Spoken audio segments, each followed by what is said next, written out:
Sir నమస్తే అండి. నమస్కారం అండి. సార్ పాస్టర్ ప్రవీణ్ ఆయన మృతి చెందారు. ఒక 20 డేస్ అవుతుంది.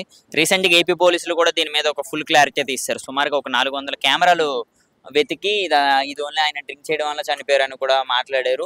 కానీ ఈ రోజు కేఏ పాల్ గారు మరొకటైతే ప్రెస్ మీట్ పెట్టి ఇది కేవలం హత్య చేశారు. పాస్టర్ ప్రవీణ్‌కి అసలు మద్యం అలవాటే లేదు. నా దగ్గర ఆళ్ళు సమాధానాలు ఉన్నాయి. ఇప్పుడు ఏపీ పోలీసులు అందరూ అబద్ధాలు చెప్పారని కూడా ఆయన మాట్లాడుతున్నారు.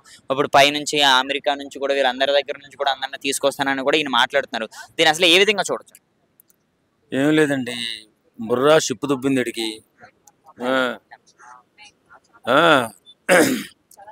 కాదండి. అంత క్లారిటీగా, అంత క్వాలిటీగా మినిట్ టు మినిట్ ప్రవీణ్ గారు ఎక్కడ బయలుదేరారు, ఎక్కడెక్కడ మందు తీసుకున్నాడు, ఎక్కడెక్కడ యాక్సిడెంట్లు చేశాడు అని క్లియర్‌గా మెన్షన్ చేస్తూ ఇతను కేవలం మందు తాగి చనిపోయాడు, తాగినందువల్లే చనిపోయాడని పోలీసు వారు ఇంత క్లారిటీగా, ఇంత క్లియర్ కట్‌గా ఇచ్చిన తర్వాత ఇది మర్డరే అని కేఏ పాల్ అంటున్నాడంటే అతనికి పిచ్చెక్కేసింది.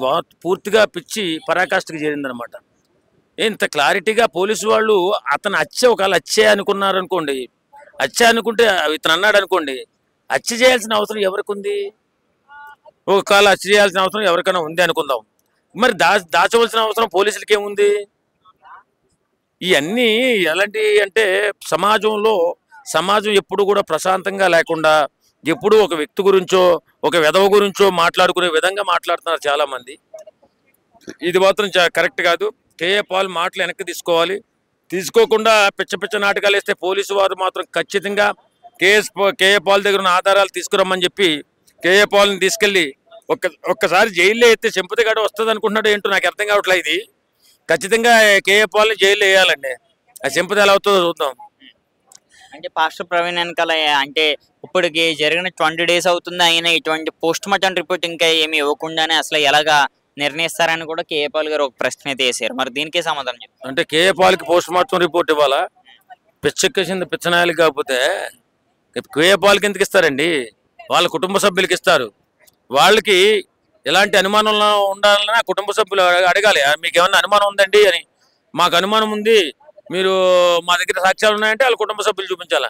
అంతేగాని ఇలా తొప్పాసిగాళ్ళు వచ్చేసి కేఏ పాల్ లాంటి కామెడీ గాళ్ళు వచ్చేసి ఏది పడితే అది మాట్లాడి సమాజంలో ఉన్నటువంటి జనాల్ని గందరగోళంలో పడేయడం తప్ప వేరే మార్గం ఉండదు. కాబట్టి అతను క్లియర్గా మెన్షన్ చేస్తారు కదా పోలీసు వాళ్ళు, ఈయన డ్రింక్ అండ్ డ్రైవ్ వల్ల చనిపోయాడు, డ్రంక్ అండ్ డ్రైవ్ వల్ల చనిపోయాడు అని. మళ్ళీ కేఏ పాల్ అని ఇంకొకటి వచ్చి సమాజాన్ని మాత్రం కుదురుగా ఉండనివ్వట్లేదు. ఎవడో ఒక వ్యక్తి చచ్చిపోతే దాని చుట్టూరు మతాలు చెప్పడం, కులాలను తిప్పడం, ఈ అన్ని అవసరమా చెప్పు? ఎవరికి అవసరం ఇది? కాబట్టి కేఏ పాల్ అలా మాట్లాడడం సరే కాదు. ఆయన అదే కాదు ఏదో చెప్తూ ఉంటాడు. ఏదో ఆ ప్రెసిడెంట్, ఈ ప్రెసిడెంట్, ఆ దేశ ప్రెసిడెంట్, ఈ దేశ ప్రెసిడెంట్, వాళ్ళని తీసుకొస్తా వీళ్ళని తీసుకొస్తా. ఇక్కడ జరిగిందంటే చిన్న మర్డరు. ఒక వ్యక్తి చనిపోయాడు. ఆ వ్యక్తి కోసం ఏ ప్రెసిడెంట్లు వస్తారా? పిచ్చకావతే ఏంటిది? పిచ్చనా కొడుకు వేస్ట్. పాస్టర్ కదండి ఆయన. పాస్టరా? ఇప్పుడు ఒకప్పుడు పాస్టర్, ఇప్పుడు వేస్ట్ గాడు. ఓకే. థ్యాంక్ యూ అండి.